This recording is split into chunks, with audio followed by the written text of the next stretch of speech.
which I didn't really think a governor had more power than a senator, but I guess It's a state senator. oh, okay. So it's nothing. It's like an honorary They title. run like a couple mile radius. I don't know. So Yeah, it's pointless. Got it. Okay.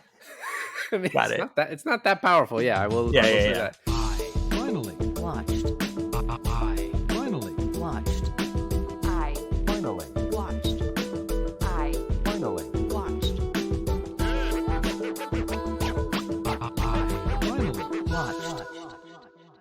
Hey guys, welcome to another episode of I Finally Watched. I'm Alain. And this is David, and it's that wonderful time of year where we have both seen the movie. It's December, and we both are finally watching again You Were Never Really Here. This was, I think, Alain, this was like the last one we chose to add into December. Yep. Because I think I just got reminded of this movie, and I was like, I messaged you, I was like, hey, I want to do this movie. And we had an open slot, and you're like, oh, well, too bad I've already seen it. And I was like, what about December? And we both got really excited. I did forget how good it was. And then being like having seen it once like 4 or 5 years ago, I've been like not remembering every plot detail. So when like certain things do come up, it surprised me as much as like when I did first see it. Yeah, and one thing I'll say is like, I think this is definitely a movie, and it's an hour and 29 minutes, but this is a perfect example of a movie where I think multiple watches help. Because one, I didn't even consider it an issue. I actually just considered it more of like just part of the story. Is the story felt a little vague in places? Sure. Yeah. Like a little not half baked, but just like incomplete almost. But it's actually just kind of subtle, like the way it think gives you information. part of that is the lack of dialogue. And then it's like the information is conveyed in a different way. So you can't rely on dialogue to explain things. You have to like pick up the context in like action or things being moved around and stuff. Right. So like I watched this, I'd say what, maybe mid 2020 during the pandemic, or like maybe the year before. I can't even remember. I just saw it on Prime. I was like, that's a very short run time. That seems doable. And I even, lately with this, with the podcast and the new baby, I am running up against the clock to finish the movie. And I messaged you yesterday. I was like, yeah, man, I don't know. And then I just started watching it. And one, this movie is so watchable, because it's not a revenge movie, but it's like it's semi like a John Wick storyline. Yeah, it's also kind of like a revenge movie. It's like a vigilante movie. In the end, it becomes sort of a revenge, but really just a guy like, I don't know, fixing his mistakes. It's But kind then of like it kind of reminds me of The Killer, which recently came out. Yeah, I mean, I guess, but the style of this movie is what also just like really keeps you engaged. The fact that it doesn't just kind of go into these like really like kind of grotesque like beatings. It's you were commenting to me about how you remembered it being more gory than it was, and it's really not. I remember it being way more gory and like way more violent. And I think kind of the brilliance of this movie is the fact that it makes you look away from the gore and the violence. And then it kind of does that dangerous thing where it lets your imagination go with how gory or violent something could be. And then it shows you like the immediate before and the immediate after of the gore and the violence. And I think that's like a really effective way to almost make it worse than what it could show. Right. I think the best way to do this is to kind of get started. And we can maybe if we have more global conversations during, but I like the opening. By the way, we joke all the time about how we do very minimal like research, and it's mostly just reading the IMDb facts. Well, I had time, so I actually read interviews and watched Joaquin Phoenix and Lynn Ramsey, the director, interviews too, to try and get extra. They kind of repeated themselves a lot, so there wasn't much. But it one thing it did is it like the way she saw the movie sort of like contextualized it for a little bit for me, because this movie it almost has like a Drive feel to it, where it's just like, as you said, because there's very little dialogue, Oh, except this is more. the movie Drive. Yeah, right. Yeah. It just like, it's so artistically done, and Yeah. like it just allows the visuals to tell the story instead of someone explaining it to you. Although I think Drive even does more explaining than this, right? It does, because Drive has more characters where the protagonist interact with than this character does. Um, the other thing I was looking at is like, what else has Lynn done as far as like, she wrote and directed this. So what else has she done?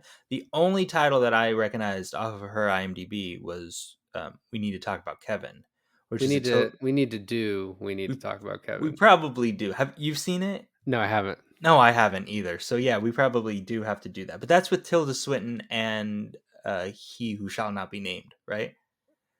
Ezra, I couldn't They think of it. I was like, I couldn't think they of Ezra Miller's name, but yeah, I don't have a problem they Who saying it. Shall Not Be Named. Yeah. Get it right. But yeah, I mean, so that seems like that makes me want to watch it even more now because of watching this and being like, how is that similar, or how is that like artistic style, like, put How's through? that Because going I'm to pretty work sure. in that movie? Well, because I'm pretty sure there's dialogue in that fucking movie. So I would think so. So one aspect I like about this movie is it has to establish the backstory of Joe.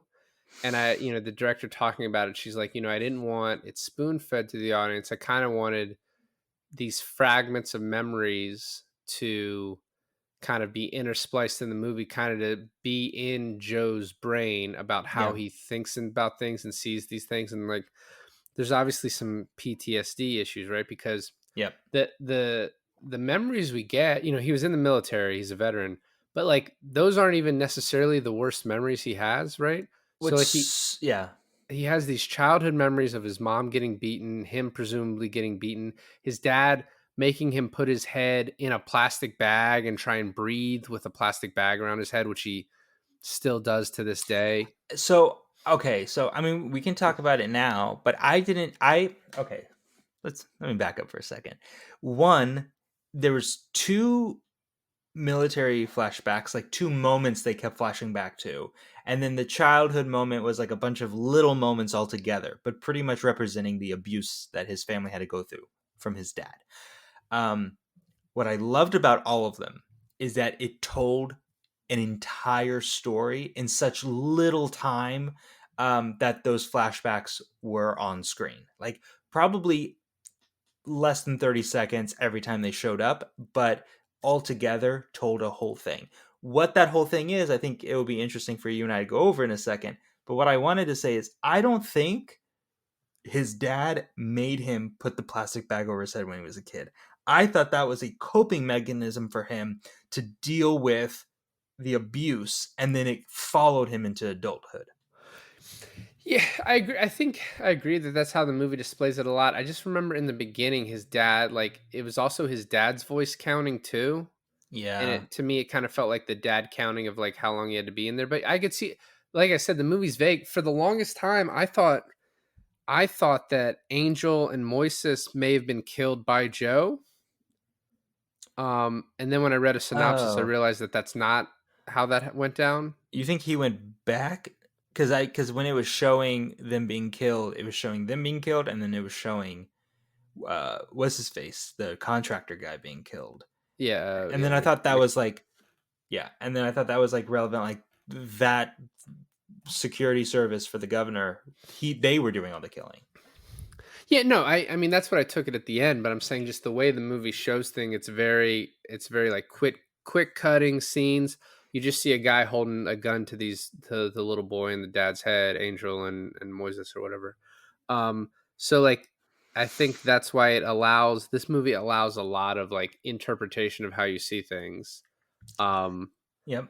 I think we can talk about the memories now. The other two, the other two memories are one, and I don't know if this is after his military career, maybe he was like a cop or something, or just a different part of it, but he's like finding a tanker, and he's like telling people we need to go in now, and then when they finally go in, they just find a bunch of like dead. I think it's mostly Asian women, girls and women. That's kind of what it was communicating. Yeah. And like that scene's obviously fucked up. The way he's taking the pictures of like the 4 young Asian, like, you know, young adult girls, and the way like he like their eyes kind of start like getting big and like they start crying and like choking up, like the, you know, to Oh, kind of like in on the his head. street. Yeah. Yeah, in the street. And then it flashes back to that image of like that time that happened. Thought that was like very powerful. The one I really want to talk about is like he gives this kid a candy bar, Yes. and then another kid just comes up and kills this kid just to steal the candy bar. And this Or is the like, candy bar. I think this is supposed to be Middle East, North Africa, something like that. Yeah, and it shows like the guilt he carries around because of that incident. Absolutely, yeah. And the way that is shot, if you're and it's kind of the way the rest of the movie is, but in a scene where you're seeing a child be murdered over a candy bar, that could like completely stop the movie if you like if you do too much with it, if you focus too much on it, right? But like, I don't know, just the way I think it was Well, perfectly displayed in the movie to get the point across without just like completely stopping everyone, like, wait, what the fuck am I watching? Like, what is happening? You know what I mean? well, how they feed you this too is interesting. All the flashbacks, his childhood, the tanker, the candy bar, murder, how they feed it to you throughout is like you don't know what you're watching, and then when they finally give you that last piece of the puzzle, you're able to connect it all together. For the longest time, for the candy bar thing, all we saw were feet kind of twitching in the sand. We didn't know if it was his. We didn't know, like, he killed someone. We had no context of it. And then it was like he shows the candy bar, and then we're gone. We're back into like present day. He's killing some pedophile or whatever. And then later on, when he's on a train or something, then we see the murder, or we might even see the murder first and then the candy bar given to her later. But it's enough context where once we put it all together, we understand that this dude has, it's great because we understand why he does what he does, why he tracks down these people, why he has such like a I don't want to sound weird when I say like a likeness for kids, but in a good way. Well, do you But remember the one part where he tells the guy he grabs and puts in the car, he's like, I'm Mr. Rogers. And I thought that was pretty great because it's like a guy who loves kids, but loves kids like in the right way, yeah, as no, opposed to all these other.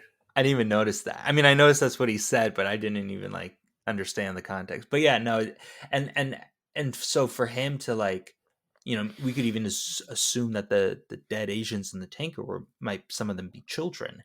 So he has this like innate sense of justice where he has to like protect these kids because no one else is. And then it goes back to his childhood where he was a kid where no one was protecting him. Yep. Yeah. So It starts out with him breathing in the plastic bag and, you know, him counting and his father in his head. And then next we get the opening scene where he's like burning a little girl's picture, cleaning blood off the camera, cleaning up all her stuff. We never see the victim no, or the assailant in this scenario. we also see him cleaning a hammer, Yeah. a ball peen hammer, which comes up much, you know, why and his like weapon of choice. Yeah, he likes that one. It's interesting. So he throws all that stuff in the trash, and he then goes outside, and some guy tries to hit him with like a little Yeah, leather club or whatever. Kind of confused about that one. I don't know who that guy is because he just headbutt. I love he headbutts him, and the guy's so dazed that it makes him throw up. And Yeah. Joaquin's look in this movie is fairly interesting because he just looks like pretty huge, right? But then like he takes his shirt, bulky, but he takes his shirt off, and it's not as if he's like muscular and like cut, right? He's like a dude who like, you know, he's buying drugs in the middle of this movie, right? He's a dude who's like having a really rough life, but is still like a dude not to be fucked with. Well, another thing that I felt like was being communicated is that he has nothing to live for. Like Right. he has all these Except his mom. But he man, I just thought of the way the movie ended. So he does all these drugs, he does all these like asphyxiation things, and it's probably all of him coping with the guilt. A movie character who's probably who's like needed a therapist more than any movie character I've ever seen in my life. But he deals with these things the way he deals with it, and it's almost like he doesn't care if he lives or dies while he's on these missions. And because like the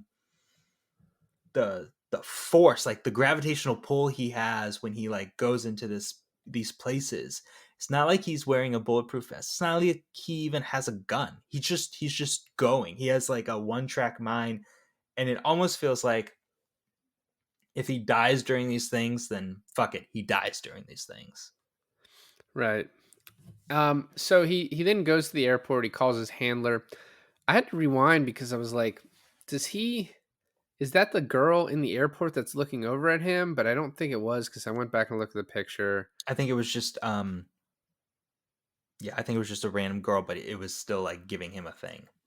And then I was like, so we don't even know if he got this little girl or if he just killed the guys who, hurt this little girl. But when he gets in the cab to go to the airport, it says Cincinnati. And then later on when he's talking to his handler, he's like, what's with all these fucking flowers? And he's like, oh, the parents from Cincinnati were so they're florists and they're so happy you got their girl back. Right. So it's just like Yeah. subtly also, like explaining to you like the plot, like the beginnings of this movie. Also, before he gets on the plane or to the airport, after his, he goes to a payphone and he dials, I guess, his handler, and he's like, it's done, and then hangs up. So it's like whatever the mission was, whether to get her back, to beat up a couple guys, he did it. Mission accomplished. Yeah, which I don't know how. I guess she was in that city, so he got her to her parents. I like the way he's like leaving the hotel. He sees the cops and he has to go out the back. He goes out the fire alarm, so it like sets it off. Yeah. So he then goes home. He lives with his mother. Lives with him. He lives with his mother. No, my mom lives with me. And I love like the back and forth about like watching Psycho and like, well, you watched a fucking scary movie, so I guess I'll stay with you for a little bit.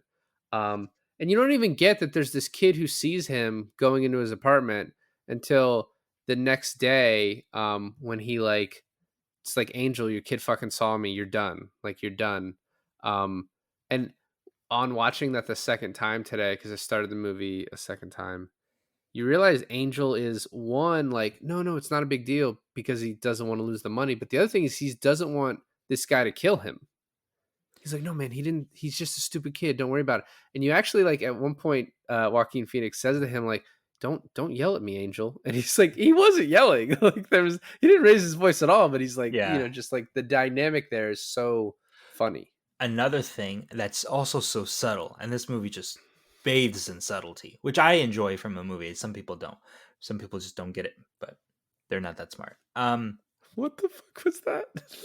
I have a problem with like things in movies that hit you over the head. I like subtlety. You know this about me, David. And people who've been listening to us for a long time also know this about me. It's just a very pretentious way to say it, but it's yes, fine. It is, and it's okay. It's okay with me. I'm okay with it.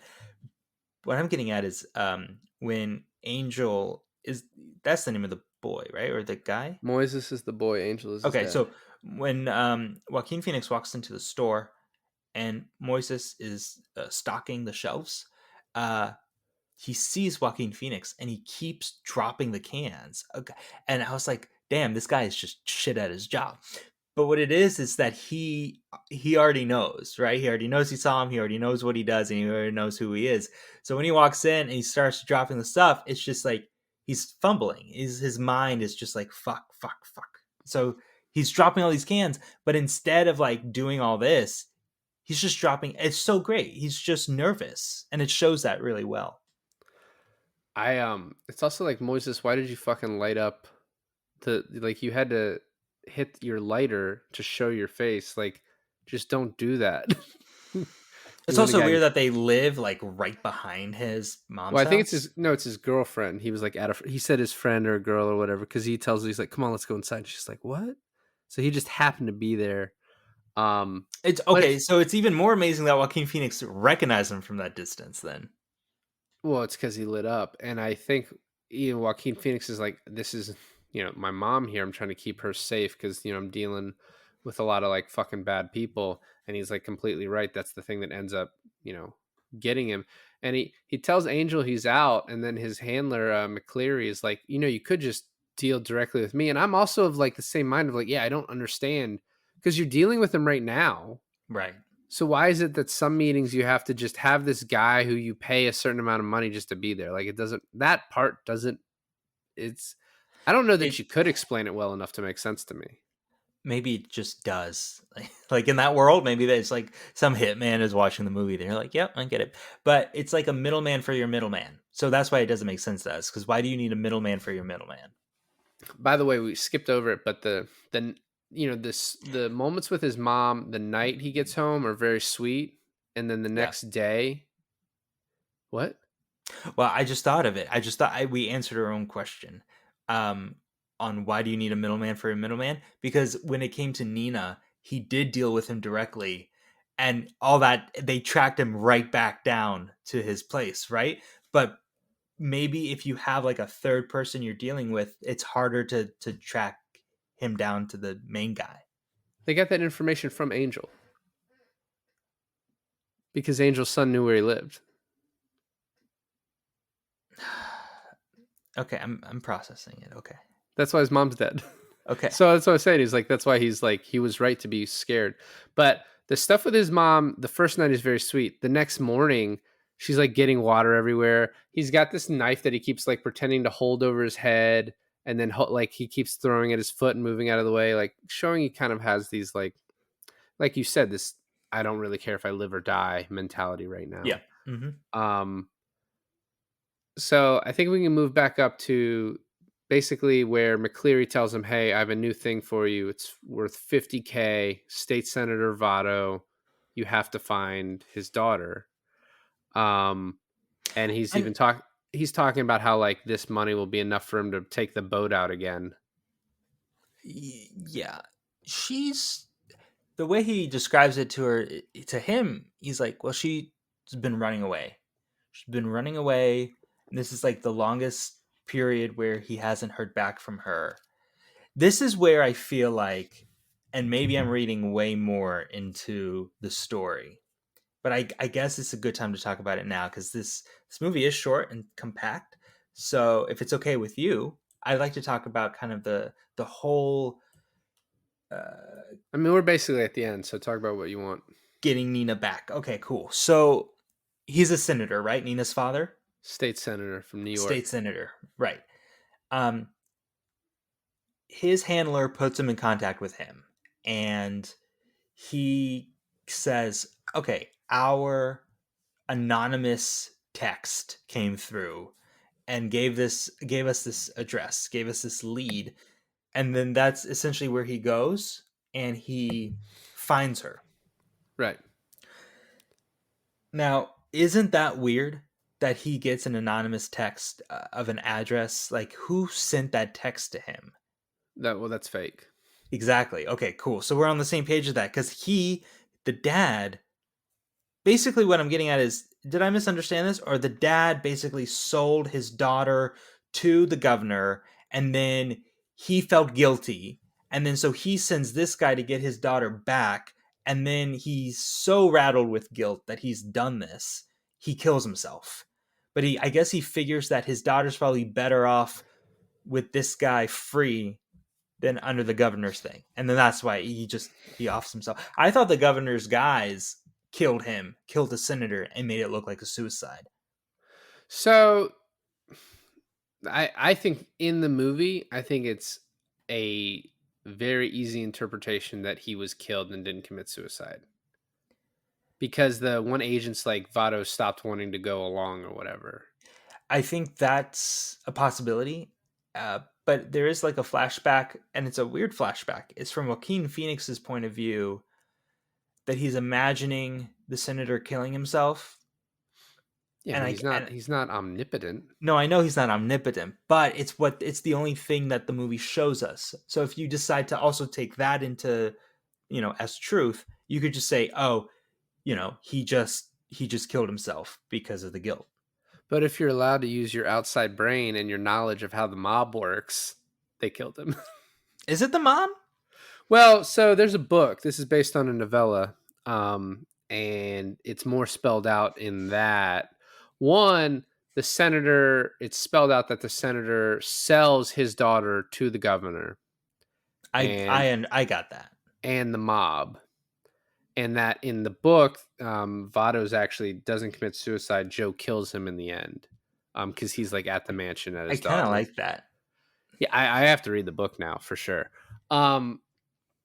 So I think to me, like, because the governor having these guys who can just fucking go around, who run the police force, who can do all this, is like there Yeah. has to be mob involved. Like it doesn't make sense otherwise. But it's not spelled out in the movie. But I was trying to explain this to Taylor. She was like, "How are the police like going along with this?" And I was like, "Power, money, and corruption." And it's like the governor, which I didn't really think the governor had more power than a senator, but I guess it's a state senator. oh, okay. So it's nothing. It's like an honorary title. They run like a couple mile radius. I don't know. So Yeah, it's pointless. Got it. Okay. I mean, Got it. it's not that powerful. Yeah, I will say that. All right. I do want to say the part where Vado's like, McCleary said that you're brutal, and he's like, I can be. And he's like, I want you to hurt them. Which is also partly probably like, I don't want, if you hurt them, like maybe this is less of a chance of this coming back on me. Like I want you to hurt them is like I want you to kill them. And then it's just him going to get supplies. We already talked about the flashbacks, but like he gets his hammer. He goes to this one guy who I was like, what is he going to this? But the director was talking about how when Joaquin Phoenix is like waiting on the guy, he's like, you're 20 minutes late. And the guy tells him to just, hold his fucking horses. And he hits the guy and says, don't make me late. That's a drug dealer. And he's getting drugs from him. Oh, okay. And she said that Joaquin just did that on his own. Like was just like, this is like, would make sense. Like, because of how angry of a person I am. And like, you're messing with my fucking time. Yeah. No, I liked it. Let's talk about the ball peen hammer for a second. Did you get that it was the weapon that his dad used on his mom and him? Yeah, because wasn't it like on the ground in a flashback, like when she was hiding under the table? Yeah, and then you could see like bruises all down his legs. Like, yeah. And for him, it's so great, right? Because he was abused as a kid. So now he takes out all his aggression on abusers of children with the same weapon that he was abused with. Oh, yeah, it's poetic. Right. I love this is one of my favorite scenes besides like the end scene or the last little bit of the movie, but he's doing this long stakeout. I love the camera work of basically the camera's attached to this front door. He opens the door, opens the back door. The camera never moves. You just hear him go talk to this kid and grab him and then ask him for information. And the kid's like, please don't kill me. And he's like, just fucking tell me what I need to know. Like, I'm not making a deal with you. Just tell me. Yeah, So, he asked them, is like, is there one security guy or two? And he's like, two. Where? Floor 1, floor 2. Where do they keep the girls? Where's the playground? He's like, what does playground mean? He's like, where the fucking girls are, man. And this is something that happens twice, so we can talk about it now. But like, the idea of using the surveillance cameras and like specifically in the end, like not even showing the violence really, I think is like kind of a masterful touch for this type of movie. It apparently was actually a little bit more practical. She wanted to do it this way, but it was also the practicality of she's like, I had a day and a half to shoot, so I couldn't choreograph this big fight scene. And I think it makes the movie so much better. It makes the movie so much better. And the way it's done too, where the security cameras are on a cycle and nothing breaks that cycle. Like it's the same cycle. And so when Joaquin Phoenix walks up these 3 floors to get the girl, you see the aftermath, the before, and then sometimes the during. And the during is so funny because as he's like beating the shit out of this guy with the hammer, it cuts out in the middle of it and like goes away. I just love it so much. It's also great too. He is walking her out and there's a guy, I think one of the Johns basically standing in the way. Yeah. And he tells her to close her eyes and she doesn't, which like foreshadows her like not being scared of the violence and like kind of foreshadows the ending of her doing it on her own. And then like there's this they get out, she hugs him and starts to kiss him and she's like, no, like he's like, no, that's not what this is at all. And she says, I'm taking you home to your dad. And like her reaction is just of like, all right, so just great. Like I'll just be right back into this. You know what I mean? Like, did you get that her dad also sexually assaulted her? He might have. I The don't know that it's... governor and her dad kind of look similar. So when it was showing them, I was kind of getting confused on who was who. I mean, it's definitely like if you're willing to sell your daughter into sex slavery, I don't think it's that far of a leap to say that you might also have sexually assaulted her. Yeah. Do you know what movie they were watching at the hotel? Oh shit! I was paying attention and I forgot what movie. The Shawshank Redemption. The Shawshank Redemption. Yeah. It's the scene where he's describing Mexico, and like Red's just like, "You're never getting out of here, bro."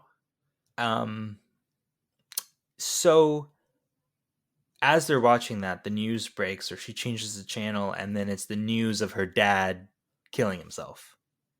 Yep. And then it's like a what the shit moment, you know? And then they hear the door opening, and you just see the guy from downstairs who you saw when he was walking in, and then his head just explode and blood all over Joaquin. But you don't see that. You just see the blood. Yeah, it's so great. And then this, how he gets out of this, you know, he gets shot in the face, which you don't even realize because it's so kind of up close. I didn't know that. Well, he says to McCleary on the phone, McCleary's already dead. He says to McCleary's answering machine, "I got shot in the face." He pulls a bullet out at one point, and then his face is completely bruised up for like the rest of the movie.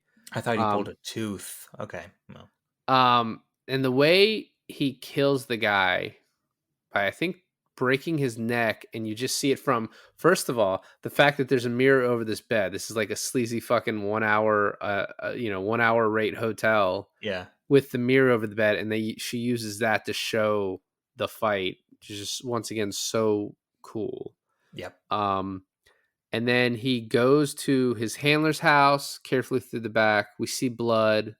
He then, and this is all happening so quick, he then goes to his handler's office, and you see his handler, like, I don't know, his hands must be stapled to the desk or whatever, and his fingers are being cut off one by one, and he's dead. And at the same time, we see Moises and Angel killed. Get killed. I love that too, because he's sitting in front of his handler, and his handler looks alive, right? Because he's sitting he's sitting upright in his desk, but there's just all this blood everywhere. So you know what happened. The other thing too is that at this point of the story, when he goes to his mom's house, and I love his reaction, I love his reaction, but it's so good. Like his acting is so good that when he looks through the bedroom window of his mom and he sees his mom dead, we don't know that yet, but he kind of like bends over and has like this moment and then he gets up and he goes through into the house. And then when he goes back into the bedroom, we see his mom dead. Man, but yeah, no, the whole thing, the way it all, and then you realize they're still in the house, and you're like, oh fuck, shit's gonna go down. In the flashback where his mom's warning him to be quiet. Yeah. I'd like to have seen like a creak in the stair. I would have liked to have seen like a creak in the stair that he didn't know was there when he was a kid, but then like he remembers it when he's an adult, so he skips over that step or something. Last few movies, you've been doing this thing where you're like rewriting the mid podcast. Like, just little details. This is what they should have added. He shoots them both, and then the one guy like kind of crawling away, and he's like, "Was my mother?" He first asks him what's going on, and he explains like, "Oh, with Governor Williams, she's his favorite, and Votto wanted out." And then he asks, "Was my mother afraid?" And he was like, "She was sleeping." Because like, I don't know what any other answer would have gotten you, but it would not have been good. Like, you're already going to die, but might have been more painful. Yeah. Well, when he asked him, like, did you kill my mom or did the other guy kill my mom? And I was like, well, he's just going to say the other guy. It doesn't fucking matter. The singing together and then holding hands as he died, I was like, it's a very interesting thing to add in. And apparently it's just something Joaquin did. Like, that wasn't like in the script or anything, just something he was like, oh, this seems like a good thing to add.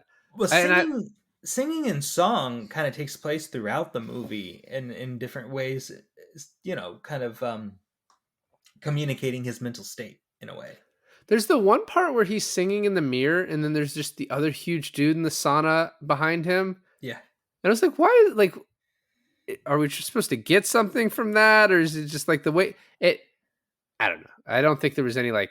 Just a sauna, man. Just a Yeah, sauna right? where Yeah. dudes can be naked in front of each other. Don't think Well, too I much did think into the it. one way you could look at it too is like, it's a huge fucking dude behind him, and he sees Joaquin singing, and he's sort of like put off by Joaquin, but also like I don't want to mess with that guy when he's Dude, like he's twice naked Joaquin's though. size. Not only that, but do you see the scars on Joaquin Phoenix? They're Yeah, like deep and massive and grotesque, and they're like there's different ones. Like the makeup on this is amazing too. Like the way they did the scars is absolutely terrific.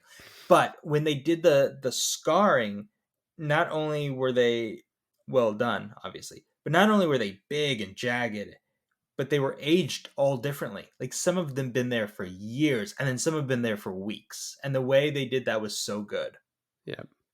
So he takes his mom to bury her in the lake, and he's also going to kill himself with rocks in his pockets. But then he remembers Nina and decides to get out. And I just imagine walking in a full suit, fully wet suit. Like all he had to walk all the way back to the car is like uncomfortable. Um, Also, when they shot that underwater, it was very like ethereal. It was like there's no way the lake was that deep, but the way they did it, they wanted to like show, that his turning back point was far and away. This happened to me the first time I watched it, and it happened to me again because I forgot. Because in my head, even in my head, the first time I watched this, I was like, he has to go back for Nina. And I was like not paying attention to the runtime or anything. I was like, the story has to be he has to go back for Nina. And so it never occurred to me that he was prepared to end his own life at that moment in the lake. But like you said, then he sees Nina like a what do you call it? Mirage, better word for it. But he sees her and then he's like, "Oh fuck." I gotta save the girl. And then it gives him a little bit of a reason to live for, like a little longer. Yeah. And this is, I think, then probably your and my favorite part. Him walking, he follows the governor. First, I always, in any movie now, when I see a car following another car scene, I was like, he's been following you for, what, an hour? Like, how do you not notice this guy You driving? you can also see that there's a car following him kind of midway through the movie. I noticed that too, but I don't know if that's purposeful or not, or if just because this was like a kind of a lower budget movie and it's just a thing that got in there, you know what I mean? So I don't know, but one thing I did notice is that the way they were like, this is the governor's car, is like government plates. Mm-hmm. And the government plates are orange, and the car that ended up behind him for quite a bit in the movie, their plates were also orange. So I felt like there was a connection there. We sure wasn't like yellow, like New York plates? No, they were like orange front back plates. Okay. Um, and this is my favorite part though, where he just is walking through the grounds. It's like the way it's cut. You then see like different guards that have been taken out, which just walks straight up into where he thinks the governor is, and you see the governor's just his throat has already been cut. I mean, that whole Yeah. bit is just so amazing, and the way The he way kind of scoffs when he already sees the governor dead. Yeah. Um, The way that's set up too is because right before this it shows the governor like setting up the playhouse, like the dollhouse, and the furniture in the dollhouse, the pillows, like the little details of a girl's room, which it's like, he's setting this up to, you assume that he's had multiple underage girls in this place, right? right. Um that he's alive and well. And so when you do this, you, like him, expect a alive and well governor there. And then he breaks down and cries, which I think is so cool because he was like, damn, it's pointless. Like it's all pointless. My existence is pointless. Like I should have never really been here. I don't think that's the reason it's called that, but I like your take. Thanks. I love when he goes downstairs and finds her just eating the governor's blood still all over her fingers, the Yeah. blade still there that she used. The this is, I guess, a good as time as any to bring this up. But the horror music that's playing throughout this scene, like, reminds me of just how amazing the music is in this, like the score of this. And so Johnny Greenwood did this, and he's also done The Master, which has an amazing score that we've talked about, Oh, and Inherent okay. Vice. Which also has an Um, amazing score. the score really adds to this, and like the horror elements that's like so apparent in the part where he's walking around the mansion on the way down, and like they also have these like two sort of old timey songs playing. One as he's walking into the governor's mansion, but then before in the scene when he's walking to go save Nina the first time. Um, and those choices, I think were also just kind of added to the like just to the overall feel of the movie, and like I don't know, just elevated it obviously. Did we ever Um, do Inherent Vice on the podcast? no, I watched that for Steve's. I don't think we've done it. Yeah, we can still do it We based on should our do new it. rule. Yeah, our new rule now is if we've watched it since we've started the podcast, it's allowed. Except for December, where anything goes and we can do whatever we want. There are no rules and the points are made up. Um, so they get out of there.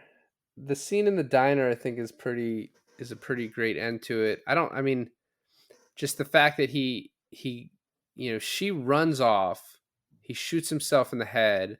You see all these people just reacting as if it doesn't even matter that this guy killed himself, right? So you know it's fake, but the Yeah. symbolism of like he doesn't matter, it doesn't matter that he died, and then Nina comes back and he's just asleep, and it's like this girl that he saved, there's hope between them, right? Because she had no hope in her family where her parents are dead, and who would want to even live with her dad anyway after what he did. And then like him, who's like just had nothing to live for years, and his mom was just executed. um Yeah. and then just the last line of "Let's go, it's a beautiful day." Like I think sometimes people like movies that would end this way, you'd be like, oh, that's hokey for like the way this is going. But this movie is so dark, even in not showing a lot, is so dark. Yep. I think the ending works. And I love that too. Like everyone is just going about their day. Like a dude didn't just commit suicide in the middle of a cafe in the middle of the day. But the like the cherry on top is the waitress coming by to his table, puts the receipt, puts the check down, and she's like, "Okay, have a nice day, sir." Yeah. Yeah. I don't Everything's know. just covered in blood. I think it's a very perfect way to end that. No, it's fantastic because it's about guilt and hope and leaning on each other. It's yeah, and like you said, them both separately don't have a chance in the world, but together, they can support each other. I'd like to see a spin-off of this. It's a TV show, probably like made by like AMC or something. It's Joaquin Phoenix and the girl, and they're just going like from town to town killing pedophiles. Be great. Yeah. So, um, normally we do like some, who else could have had this part? I guess she just wanted Joaquin for this, and there's this cool part, like story that they both tell, where she wanted him, and he was like, I've been looking for a new project. I'm interested in yours, but I have so many things lined up. And he had just done what, Sisters Brothers or Sisters Brother. I always get confused where the plural is, or if there is a plural. And he had something else lined up, and he's like, it fell through, and he's like, hey, can we film this summer, which was 2 months from now? And she was like, yeah, I'll make it happen. And so they filmed it in 29 days, 2 months after he was like, I'll do it. um which is why like they had to make decisions about like how to show certain things, because they didn't have enough time. I um mean the execution is great, and the saying like great art is made under restrictions. Like you if you're to like if you have an unlimited and we've seen this before in movies, right? If you have an unlimited budget and an unlimited time, then you diddle daddle away at what you could. But if you're under certain restrictions, then it pushes you to be more creative and to be more decisive. Also, I believe, and I think we've said this on the podcast before, but Joaquin Phoenix is probably one of the best actors of our generation. You know, after I was doing my research, I just started to then try and answer a question watching interviews of like, how weird really is he? Because he sort of has this aura about him now. And so I watched like a Jimmy Kimmel interview and I was like, oh, he seems more like into it. But a lot of the print interviews I was reading, it's like they'd ask him a question and he just like, oh, I don't know. Oh, I don't know. Yeah. Someone asked him about the movie Drive, which obviously I brought up earlier, right? Yeah. He's like, what is that? I don't know. And he's like, oh, it's the Ryan Gosling movie. He's like, oh, I've never seen it. You know what I mean? Like, and his entrance into acting was really funny too, because someone asked him about like all these things he had watched. He's like, I actually never watched anything. My mom like worked in television and I did a little bit of acting when I was young. And I was like, yes, I like doing this. I'm going to continue to do this. Rather Also, than his brother too was like a huge actor. Yeah, well, I mean, yeah, but they started around the same time. Yeah, everyone, River Phoenix, yeah. But the point he was like the interviewer started making was like, you know, most people get into this because they watch TV and movies and are like, I want to do that. And he's like, yeah, that just wasn't me. Yeah. He's just like it to me, it makes me wonder, like, is he just sort of an odd guy, which I think is probable, or is it he's just like he's been doing this for so long, he's had obviously these like this tragedy in his family that he just like doesn't want to give anything in interviews now, you know what I mean? I can see that too. I mean, look, I was really happy when he won the Oscar for Best Actor for Joker. I just wish it wasn't Joker. It felt like it could have been anything else. It was really funny. He was being interviewed like when You Were Never Really Here came out, and they're like, you know, like obviously you never do something like a Marvel film, and he's like, well, I would never say, like, he was like, I would never say never, you know, if the story interests me. And it's just like a couple of years later. Yeah.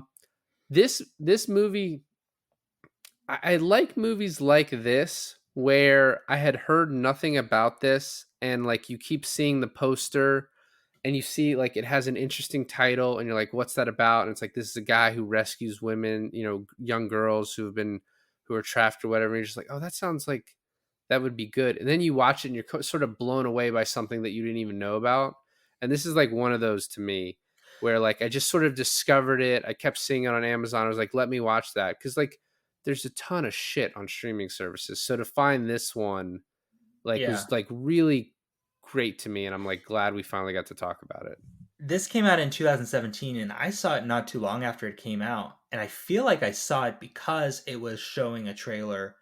Like I also did not know that it's an Amazon original. Like it's produced through Amazon. Yeah, I think they helped finance it, and then so then it's just on their streaming service forever. Which is kind of yay, but it's kind of weird that this kind of movie, right, is an Amazon original movie, because if you think of other Amazon things, you think of more mainstream stuff. So you have that, but also I think I've seen this advertised as I was watching an Amazon original show, and then they were playing this like before the show starts, and I think that's what like put it on the radar for me. And I think I must have seen it like I was living in Atlanta, so it was either 2017, 18, or 19. But it was at the same time where I watched a lot of these, like, I think it was maybe the same year I watched Drive. Like I was in that mode. You hadn't seen Drive until then? Yeah, I don't think so. Or maybe it's just like another like noir Joaquin Phoenix thing.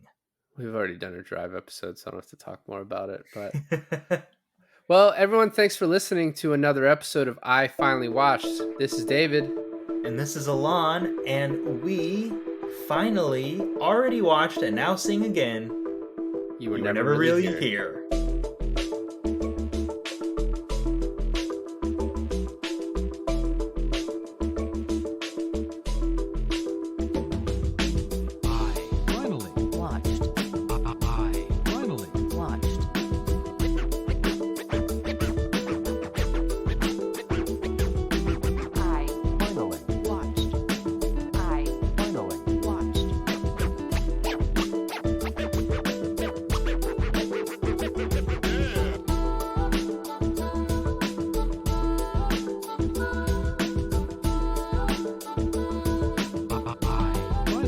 watched.